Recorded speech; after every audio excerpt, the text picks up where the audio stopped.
नमस्कार विद्यार्थियों। तो कैसे हो आप सभी लोग। उम्मीद है आप सभी लोग अच्छे होंगे। आज हम कक्षा 7 गणित विषय अध्याय 1 की प्रश्नावली 1.2 के बारे में देखेंगे। इससे पहले हम 2 क्लासें पढ़ चुके हैं, जिनमें 2 या 3 क्लास पढ़ चुके हैं, जिनमें हमने पूर्णांकों से संबंधित बातें की और उनसे संबंधित उनके गुण धर्मों को देखा। आज हम उनसे संबंधित जो प्रश्न हैं उनको हल करेंगे। तो देखो, आपके सामने जो पहला सवाल दिखाई दे रहा है प्रश्नावली 1.2, उसका जो पहला सवाल है वो देखिए। एक पूर्णांक युग्म लिखिए जिसका योग -7 हो, तथा एक ऐसा पूर्णांक युग्म लिखिए जिसका अंतर -10 हो, तथा एक ऐसा पूर्णांक युग्म लिखिए जिसका योग 0 हो। तो देखो, हम ऐसे पूर्णांक युग्म को लिखते हैं।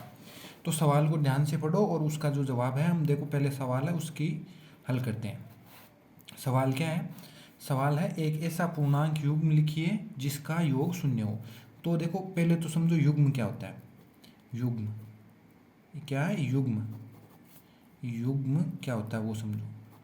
तो देखो, युग्म क्या होता है? युग्म होता है, जैसे मैंने लिख दिया ए और बी, ये क्या है? युग्म है। युग्म का मतलब दो संख्याओं का जोड़ा होता है, उसको हम क्या कहते हैं? युग्म कहते हैं।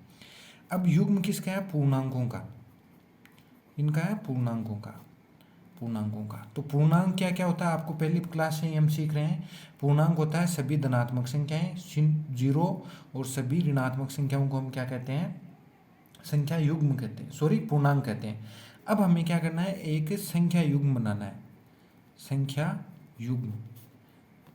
युग्म बनाना है। तो संख्या युग्म कौन कौन से हो सकते हैं? देखो, ए और बी या तो दोनों प्लस हो सकते हैं, ठीक है, या एक प्लस हो सकता है, एक माइनस हो सकता है, या फिर 0 हो सकता है, माइनस हो सकता है, और प्लस हो सकता है, और 0 हो सकता है। तो इनमें से हमें क्या करना है? एक संख्या युग्म बनाना है। और युग्म बनाकर क्या करना है? हमें लिखना है कि जिनका योग लिखिए, जिनका योग, जो ए सवाल है उसमें क्या कह रहा है कि जो युग्म है उस युग्म का क्या हो? योग। क्या हो? योग। और योग कितना होना चाहिए? योग होना चाहिए उसका -7, ठीक है। तो आपको अगर याद है, जो मैंने नियम बताए थे योग के, उनमें मैंने नियम बताया था कि अगर एक संख्या धनात्मक है और दूसरी ऋणात्मक है, तो जो संख्या अधिक होगी उसका परिणाम आएगा, वो क्या आएगा? आपके सामने आएगा। यानी कि अगर प्लस वाली अधिक है तो प्लस वाला उत्तर आएगा, और माइनस वाली अधिक है तो उत्तर किस में आएगा? माइनस में आएगा। अब देखो, हम इसको सोल्व करने की कोशिश करते हैं। तो मैंने देखो, इसमें क्या है कि युग्म कोई सा भी हो सकता है। तो मैं आपके लिए जो पहली संख्या लेता हूँ वो लेता हूँ -14, ठीक है। और जो दूसरी संख्या है वो क्या ले ली? +7। अब आप बताओ इसका जो परिणाम है वो क्या आएगा? तो देखो, इसका परिणाम क्या आता है? आप कहोगे सर, जब आप ऐसी स्थिति आती है कि एक माइनस में हो और दूसरी प्लस में हो, तो जो परिणाम आता है तो वो देखो कि पहली संख्या अधिक कौन सी है। तो यहाँ पर संख्या कितनी अधिक है? 14, और ये कितनी है? 7। तो 14 7 से कितनी अधिक है? तो आप कहोगे सर 7 अधिक है, ठीक है, 7 आ गया। अब देखो, चिन्ह किसका अधिक है? प्लस का अधिक है या माइनस वाले का चिन्ह अधिक है? तो आपने कहा कि सर जो संख्या है 14 वो माइनस वाली है, तो जो परिणाम आएगा वो क्या आएगा? माइनस में आएगा। तो हमने जो एक युग्म लिखना था वो युग्म कौन सा आ गया? -14 और 7, ठीक है। अब आप एक युग्म और देखो, इसके कितने भी युग्म हो सकते हैं, लेकिन हमने एक युग्म तो देख लिया। अगला युग्म हम देखते हैं। देखो, जो दूसरा युग्म है वो कौन सा बन सकता है वो देखते हैं, ठीक है। तो जो दूसरा युग्म देखते हैं, तो देखो जो माइनस वाली है वो अधिक होगी, ठीक है। तो मैं इसमें से क्या कर लेता हूँ? 14 की जगह मैं कर लेता हूँ 13 कर ली। तो अब बताओ, आप 13 में ऐसा क्या जोड़ूं कि जो परिणाम है वो -7 आएगा, ठीक है। तो आप कहोगे सर देखो, जो चिन्ह है वो तो बाद में आएगा, लेकिन आप इसमें देखो 13 में क्या जोड़ें। तो मैंने कहा कि 13 में अगर मैं मान लो 5 जोड़ूं तो क्या आएगा? 13 में से 5 गए तो कितना बचा? 8। और मैंने कहा कि 13 में से सर 6 घटा लो, आप 6 जोड़ो। तो मैंने देखो 6 जोड़ा, तो क्या आया? अधिक कौन है? माइनस का या प्लस का? तो आप कहोगे सर माइनस वाला जो 13 है ना वो संख्या में बड़ा है, तो परिणाम भी उसमें किस में आएगा? माइनस में आएगा, ठीक है। तो 6 से कितना अधिक है? 6 में आपने क्या जोड़ा? 6 में आपने जोड़ा 4, ठीक है। 4 जोड़ने पर कितना आ गया 10, और फिर 3 जोड़ा तो 7 आ गया। तो जो परिणाम वो कितना आया -7। तो दो आपके सामने युग्म कितना पूछा था, युग्म 1 पूछा था, और मैंने आपको कितने युग्म बता दिए, -14, 7, -13, 6। और भी हो सकते हैं क्या? हाँ, और भी हो सकते हैं। देखो मैंने कहा -12, 5, और मैंने कहा -11, 4, मैंने कहा -10, 3, और मैंने कहा -9, 2, और मैंने कहा -7 और 0। ये सारे के सारे युग्म ऐसे हैं कि जिनका अगर आप योग करोगे तो जो परिणाम आएगा वो क्या आएगा, -7। ये बात आप लोगों को समझ में आ चुकी है। क्या आई कि हमसे सवाल में क्या पूछा है, हमसे सवाल में ये पूछा है कि ऐसी दो संख्या युग्म लिखो, ऐसे दो पूर्णांक युग्म लिखो जिनका योग क्या आना चाहिए, -7 आना चाहिए। तो हमने ये सारे के सारे क्या लिख दिए हैं, पूछा तो एक था, मैंने आपको इतने सारे संख्या युग्म बता दिए हैं जिनका योग क्या आता है, -7। अब जो ए सवाल था वो तो हो गया। अब चलो बी सवाल को पढ़ते हैं और वो क्या कह रहा है हमसे उसको सुनते हैं। हमें क्या करना है, ऐसे दो पूर्णांक युग्म लिखने हैं जिनका योग कितना आना चाहिए, योग नहीं सॉरी अंतर आना चाहिए कितना, -10।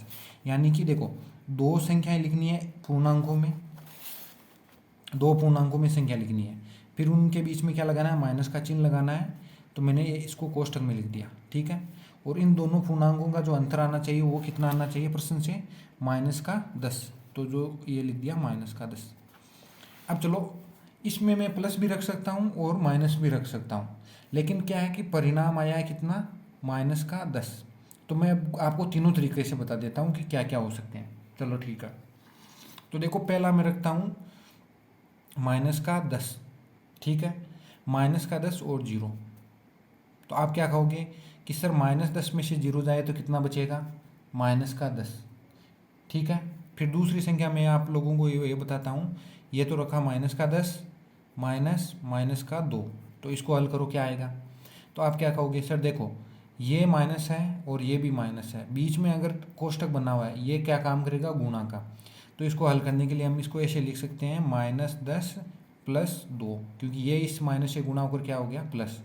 तो इन दोनों को जोड़ो, तो ये पहले वाली स्थिति बन गई कि कौन अधिक है, 10 अधिक है, 2 से कितना अधिक है, 8 अधिक है। तो परिणाम क्या आ गया, 8। अब चिन्ह किसका आएगा, माइनस का आएगा, क्योंकि जो संख्या अधिक किसकी है, माइनस की।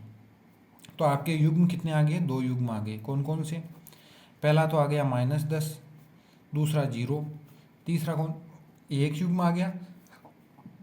अगला युग्म कौन सा है, -10, और संख्या कौन सी होगी प्लस में जोड़ने पर, सॉरी हमें परिणाम -10 लाना था, ये सॉरी मैंने 8 ला दिया। तो आप क्या करोगे यहाँ पर, इस -10 की जगह मैं क्या कर लेता हूँ, 12 कर लेता हूँ। तो 12 में से 2 जाएगा तो 10 ही बचेगा ना। तो ये होगी 12 और ये होगी आपकी 2। तो इस प्रकार आप भी कई सारी संख्याएं हैं जो आप क्या कर सकते हो, परिणाम में लिख सकते हो। तो ये हम यहाँ नोट्स में लिख देते हैं। देखो क्या पूछा है कि ऐसी पूर्णांक युग्म लिखना है हमें, क्या लिखना है, ऐसा पूर्णांक युग्म जिसका होना चाहिए। तो आपकी क्या आया था, एक तो आया था -14, 7 और 11, 4 और -9 और 2, इन सब का योग करोगे तो क्या आएगा परिणाम, -7। और जो अंतर वाला था उसमें हमने क्या देखा, पहली संख्या देखी -10 और 0, ठीक है। फिर हमने जो अगली संख्या देखी थी वो थी -12 और -2। इन दोनों का जब हम अंतर करेंगे ना तो परिणाम क्या आएगा, -10। और यहाँ पर हम ऐसे भी लिख सकते हैं कि मान लो 13 और -3, इनका भी अंतर करोगे तो क्या आएगा, 10 आएगा, ठीक है। अब अगर हमसे अगला सवाल क्या पूछा है, ऐसे पूर्णांक युग्म लिखिए जिनका योग क्या हो, 0। तो देखो पहला पूर्णांक युग्म हम लिखते हैं, मैंने कहा 10, ठीक है, और -10, इनका पूर्णांक युग्म करो। तो आप क्या करोगे, योग करके लिख के देखो, मैं आपको बताता हूँ। देखिए पहली संख्या क्या है, पहली संख्या हमने लिखी 10 और दूसरी -10। तो 10 + -10, तो इसको सोल्व कैसे करेंगे, देखो 10 का 10 आ गया, ये इस माइनस वाले इससे गुणा होकर क्या आ गया, माइनस। तो 10 में से 10 घटाएंगे तो क्या बचेगा, 0। तो ये दो युग्म आ गए हमारे सामने। तो पहला युग्म तो हमारे लिए क्या आ गया सामने, वो आ गया 10 और -10। अब इसकी जगह हम और भी तो लिख सकते हैं, जैसे 20 माइनस 20, और अगर लिखें तो 0 और 0, ये 3 युग्म आ गए। तो इसको हम यहाँ पर लिख देते हैं नोट्स में कि योग 0 होना चाहिए। तो पहला क्या हो गया 10 माइनस 10, दूसरा हमने लिख दिया 20 माइनस 20, और तीसरा क्या लिख दिया 0 और 0, ये 3 युग्म आ गए। अब अगर आप सोल्व करो इसको और आपके अगर युग्म कोई और आए तो आप ये मत समझना कि आपका जो सवाल है वो गलत है, आपने भी सही प्रश्न का हल किया है, लेकिन इसका क्या है कि अनंत हल हो सकते हैं, क्योंकि कोई भी दो संख्याओं का योग -7 आ सकता है। ठीक है, अब अगला सवाल पढ़ते हैं। अगला सवाल क्या कह रहा है हमसे, उसको सुनो। अगला सवाल कह रहा है कि एक ऐसा ऋणात्मक पूर्णांक युग्म लिखिए जिसका अंतर क्या हो 8 हो। अब ये क्या पूछ रहा है इसको समझो। ये हमसे कह रहा है जो दूसरा सवाल है, ये जो दूसरा सवाल है, ठीक है, इस जो दूसरे सवाल का जो ए है वो कह रहा है कि दो पूर्णांक युग्म लिखनी है और उनका क्या करना है, हमें पूर्णांक युग्म का अंतर आना चाहिए। तो मैंने देखो उन पूर्णांक युग्मों को कोष्ठक में लिख लिया और बीच में क्या लगा दिया, अंतर का चिन्ह, और परिणाम क्या आना चाहिए, परिणाम आना चाहिए 8, किसका, प्लस का 8। तो यह आ गया आपका 8 परिणाम में। ठीक है, अब इसको कैसे सोल्व करोगे कि देखो दोनों संख्याएं क्या होनी चाहिए, ऋणात्मक होनी चाहिए, और उनका परिणाम क्या आना चाहिए, प्लस का 8। तो आप क्या करोगे, तो आपको एक बात समझ में आ गई कि परिणाम प्लस का 8 आया है, किसका 8 आया, प्लस का। तो जो इनमें से जो एक संख्या बड़ी होनी चाहिए और वो भी किस में होनी चाहिए, प्लस में होनी चाहिए। और इसने सवाल में क्या कहा है कि ये दोनों संख्याएं किस में होनी चाहिए, ऋणात्मक होनी चाहिए। ठीक है, आगे बात समझ में। फिर ये सवाल क्या कह रहा है कि अब आप इसको क्या कर दो, सोल्व। तो एक बात बताओ, मैं अगर यहाँ पर 2 लिखूँ, ठीक है, माइनस का 2, और ये आपको पता है इस चिन्ह का इससे आगे जाकर गुना होकर क्या हो जाएगा, प्लस हो जाएगा। तो एक तो ये हो गया, एक प्लस हो गया, और परिणाम में क्या आना चाहिए, 8। अब आप ही बताओ, ये माइनस का 2 है ना, इस माइनस के 2 में मैं क्या जोड़ूं कि परिणाम आ जाए आपके सामने 8। तो आप क्या कहोगे कि सर मान लो इसकी जगह हम x रख लेते हैं। अब x का क्या होगा वो तो चलो छोड़ो, आप इसमें रखो 10, रख दिया 10। तो 10 में से 2 जोड़ो, 10 में से क्या जोड़ेंगे, माइनस का 2, तो परिणाम क्या आएगा 8। तो इसकी जगह मैं क्या लिख सकता हूँ, माइनस का 10। आ गया बात समझ में। तो युग्म कौन सा है आपके सामने, एक तो आया -2 और -10। क्या हम इसकी जगह और कोई कर सकते हैं क्या, हाँ बिल्कुल कर सकते हो आप। तो मैंने कहा कि चलो वो जो दूसरा युग्म है वो भी यहाँ पर समझ लेते हैं।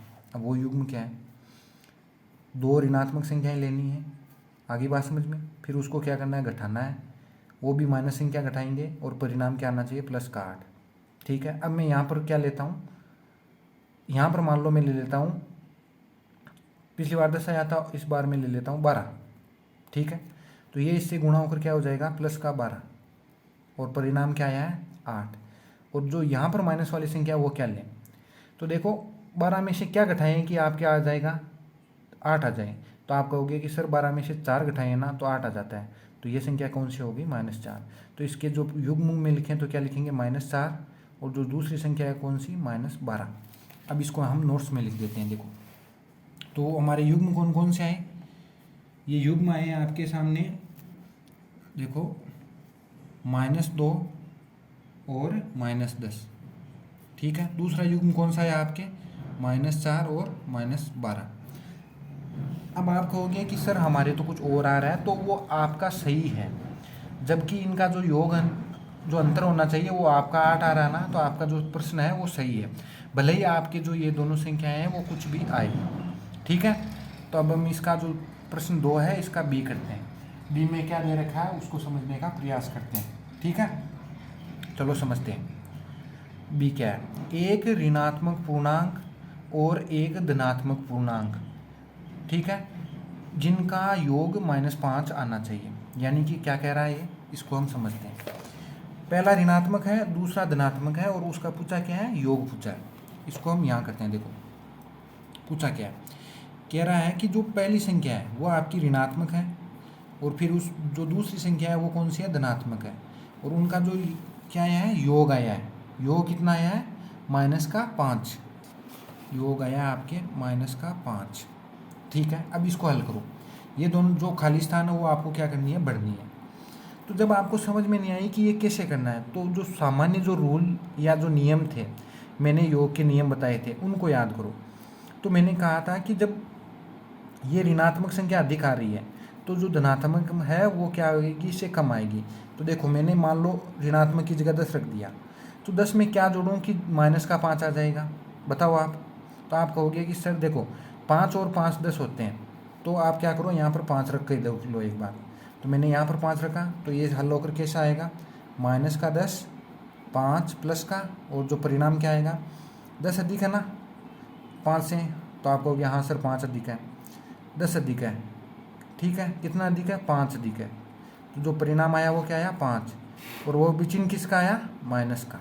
तो चलो ठीक है, ये आपका क्या आ गया, जो प्रश्न संख्या 2 है उसका जो बी है उसका हल आ गया। क्या आया, 2 संख्याएं लिखनी थी ना संख्या युग्म, तो जो पहली संख्या थी वो तो -10 आ गई, जो ऋणात्मक पूर्णांक थे वो, और जो धनात्मक पूर्णांक है वो क्या आई, वो आ गई आपकी 5। अब आप और भी लिख सकते हो, जैसे अंतर आना चाहिए ना, तो मैंने लिखा -12 और 7 और 5 12 होता है, आपको पता है।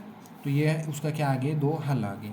अब जो तीसरा सवाल है वो फोटो देखिए, वो क्या कह रहा है, एक ऋणात्मक पूर्णांक तथा एक धनात्मक पूर्णांक लिखिए जिसका अंतर क्या आना चाहिए, -3 आना चाहिए।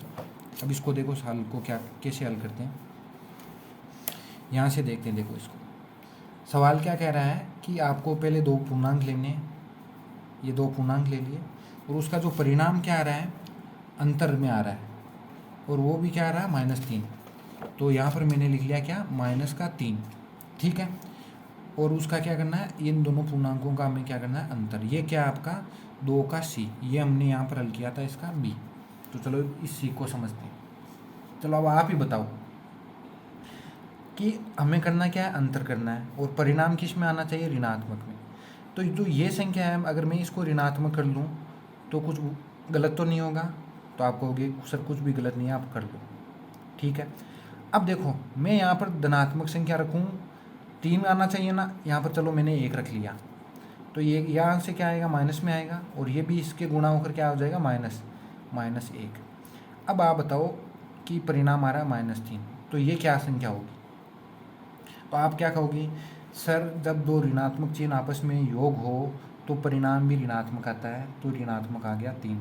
तो देखो यहाँ पर तो 1 है, तो 1 में क्या जोड़ूँ कि 3 आ जाए। तो आप कहोगे सर इसमें 2 जोड़ लो, 2 और 1 क्या होता है, 3 होता है। तो जो परिणाम आएगा वो क्या आएगा, 3 आएगा। आ गई बात समझ में। तो ये जो सी सवाल है, 2 प्रश्न संख्या 2 का क्या है, सी, उसका जो युग्म आया वो क्या आया है, -2 और 1। सवाल में क्या था कि एक तो क्या लेना है, ऋणात्मक पूर्णांक, पहले वाला ऋणात्मक लेना है, और दूसरा वाला क्या लेना है, धनात्मक। तो हमने क्या लिया, पहला वाला ऋणात्मक ले लिया -2, और जो धनात्मक लेना था वो क्या ले लिया, 1। तो इस युग्म को कैसे लिखते हैं, पहले जो संख्या बताई थी माइनस में, वो माइनस में लिख दी, और जो बाद में धनात्मक में बताई थी वो क्या लिख दी, धनात्मक में। तो इस युग्म को हम लिख सकते हैं ऐसे, -2 और 1। यह आपका क्या हो गया, प्रश्नावली 1.2 प्रश्न संख्या 2, उसका क्या आ गया, सी। उस सी में हमने क्या ले ली, एक संख्या ये ले ली, ठीक है। चलो अब इसका उल्टा भी ले सकते हैं क्या, हाँ बिल्कुल उल्टा भी ले सकते हैं, 1 और -2, इसको भी जोड़ोगे तो क्या आएगा, वही आएगा। पर इसने क्या पहले ऋणात्मक लेना है, तो पहले हमने क्या ले लिया, ऋणात्मक 1 ले लिया, और जो 2 धनात्मक लेना था वो हमने 2 ले लिया। लेकिन इनका योग कितना आएगा, वही -3 आएगा। आप एक बार क्या कर लेना, करके देख लेना इसको, ठीक है। 2 सवाल तो हो गए, अब चलो तीसरा भी कर लेते हैं। देखिए ये तीसरा जो हमने प्रश्नावली 1.1 का जो जेक वाला सवाल किया था ना, जिसमें जेक नाम का बंदा क्या करता है, अलग अलग प्रश्नों का उत्तर देता है, वैसा ही ये कोई सवाल है, उसको पढ़ो। अगर आपने देखो ध्यान से अगर सवाल को पढ़ लिया ना, तो जवाब उसी के अंदर है। अगर सवाल ढंग से पढ़ा तो जवाब तुरंत आ गया, लेकिन अगर आपको सवाल ही समझ में नहीं आ रहा है तो जवाब फिर आएगा ही नहीं, और आएगा तो भी उसमें क्या होगी, मुश्किल होगी। अब इस सवाल को पढ़ते हैं। देखो क्या कह रहा है, किसी प्रश्नोत्तरी में 3 उत्तरोत्तर चक्रों यानी कि राउंड में टीम ए द्वारा प्राप्त अंक -40, 10 और 0 थे। आगे बात समझ में कि एक प्रश्नोत्तरी होती है, उसमें क्या करती हैं, 2 टीमें भाग ले रही है, उसमें जो टीम ए है वो इतने नंबर क्या करती है, प्राप्त करती है, और टीम बी द्वारा प्राप्त किए गए अंक क्या है, 10, 0 और माइनस का 40। चलो ठीक है, ये बात समझ में आ गई। इसको हम शॉर्ट भाषा में लिख लेते हैं कि क्या हमें दे रखा है प्रश्न में। प्रश्न कौन सा है हमारा, तीसरा प्रश्न है। प्रश्न में हमें ये दे रखा है कि एक टीम है, वो टीम क्या करती है, 3 चक्र हो रहे हैं, उन 3 चक्रों में क्या करती है, कुछ प्रश्नों के उत्तर देती है और उन्हें कुछ अंक प्राप्त होते हैं। वो अंक क्या है, तो टीम ए को प्राप्त अंक कौन कौन से हैं, माइनस का 40, फिर जो दूसरा वो कौन सा है 10, और तीसरा 0। तो माइनस का 40, 10 और 0, ठीक है।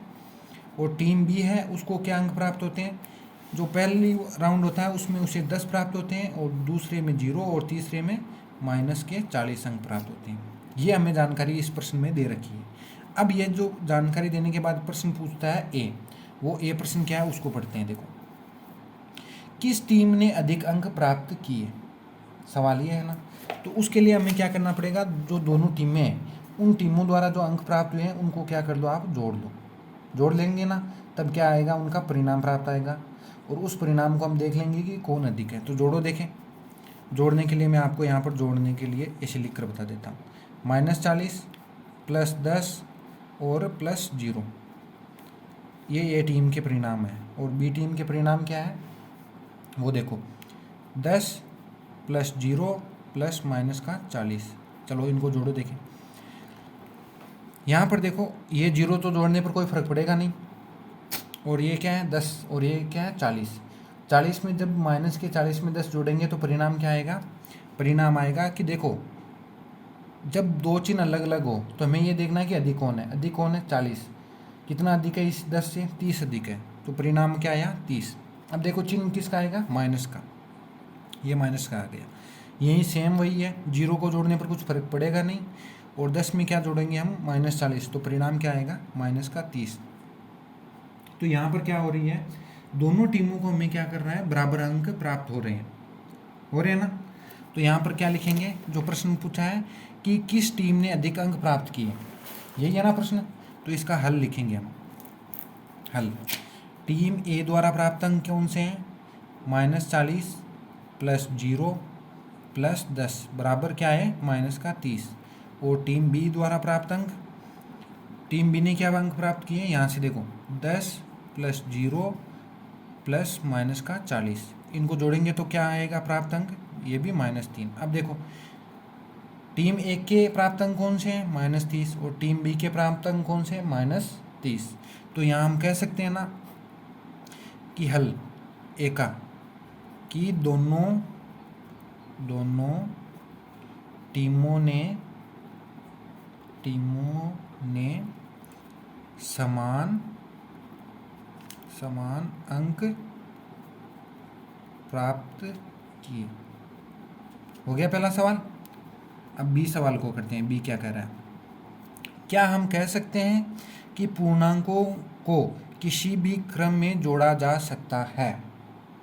अब आती है आपकी जो असली समझ या जो सीखने की बात थी, वो मैंने एक गुण बताया था, क्रम विनिमय। क्रम विनिमय गुण क्या कहता है, जब योग के बारे में क्या कह रहा है, किसी भी क्रम में जोड़ा जा सकता है। जोड़ा का मतलब योग। जैसे मैंने क्रम विनिमय गुण में क्या बताया था कि आप a + b करो, चाहे b + a करो, परिणाम क्या आना है, दोनों का समान आना है, समान ही आना ना। यहाँ पर हमने क्या देखा कि 40 में 10 जोड़ लो, चाहे 10 में 40 जोड़ लो, परिणाम दोनों में क्या आ रहा है, समान आ रहा है, वो भी कितना 30। इसलिए हम कह सकते हैं ना कि पूर्णांकों को किसी भी क्रम में जोड़ें। क्रम का मतलब चाहे आगे जोड़ो चाहे पीछे जोड़ो, परिणाम हमेशा क्या आता है, समान आता है। इस प्रश्न के माध्यम से हम उसके जो गुण था क्रम विनिमय का, वो गुण भी क्या कर चुके हैं, समझ चुके हैं। आ गई बात समझ में। तो देखो, इस प्रकार हमने क्या सीखा, पहले हमने प्रश्न ए को किया, प्रश्नावली 1.2 के एक प्रश्न नंबर 1 को किया, फिर 2 को किया, फिर 3 को किया। अब आगे देखते हैं कि आगे का प्रश्न क्या है। इसमें 4 ही सवाल है, तो आज हम इस प्रश्नावली को यहीं समाप्त कर लेते हैं। देखो, जो चौथा सवाल है वो हमसे क्या कह रहा है। सवाल देखो, निम्नलिखित कथनों को सत्य बनाने के लिए रिक्त स्थानों की पूर्ति कीजिए। अब यही वो गुण है, कौन सा? क्रम विनिमय का गुण। अब ये क्रम विनिमय का गुण क्या होता है वो समझ लो। यहाँ पर प्लस का चिन्ह है, यहाँ पर प्लस का चिन्ह है, और यहाँ पर क्या है? प्लस का चिन्ह। अब ये क्या कह रहा है कि हमें क्या करना है? इन खाली स्थानों को पूर्ति करनी है।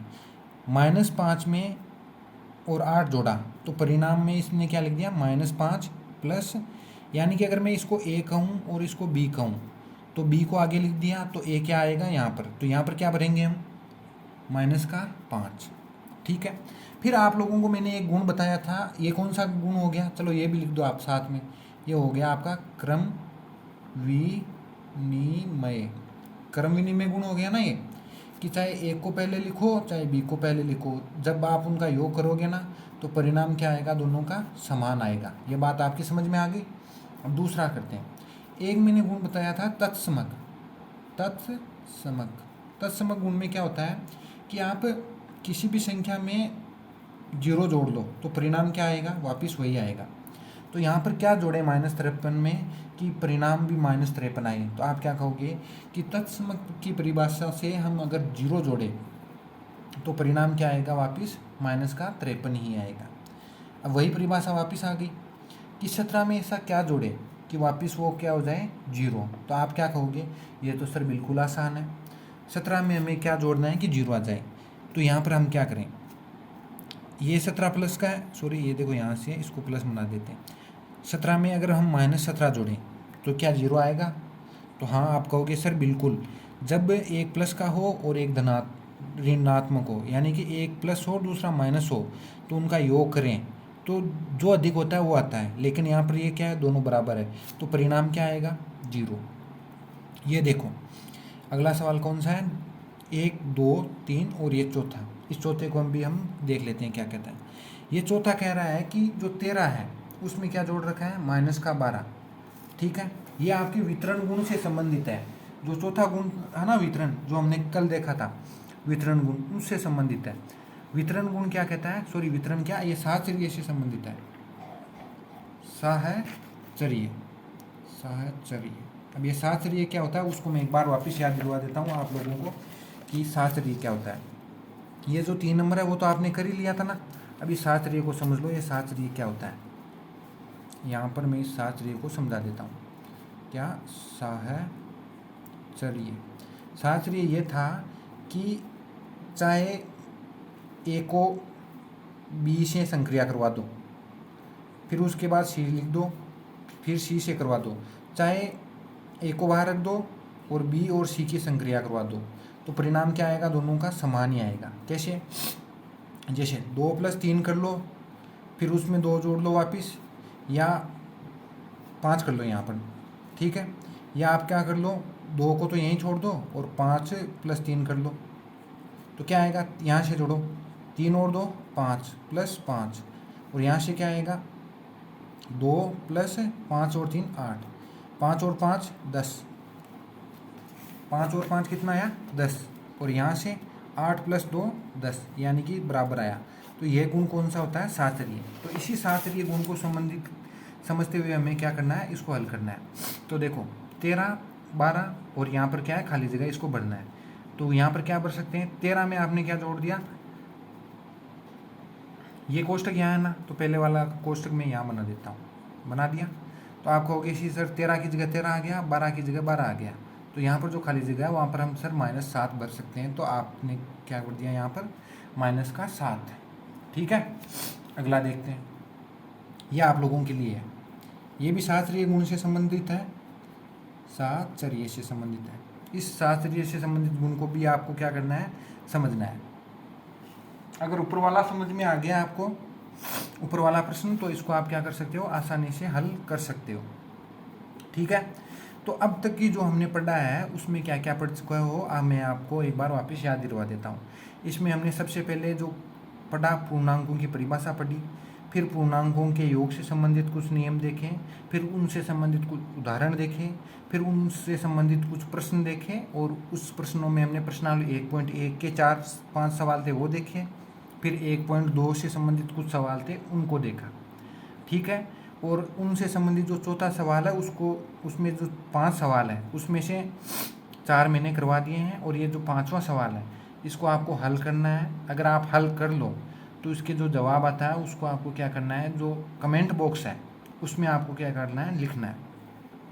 ठीक है, ये आपका पहला काम है। दूसरा काम क्या है, अगर आपको हमारा पढ़ाया हुआ अच्छा लगता है तो सब्सक्राइब कीजिए, अपने दोस्तों के साथ साझा कीजिए।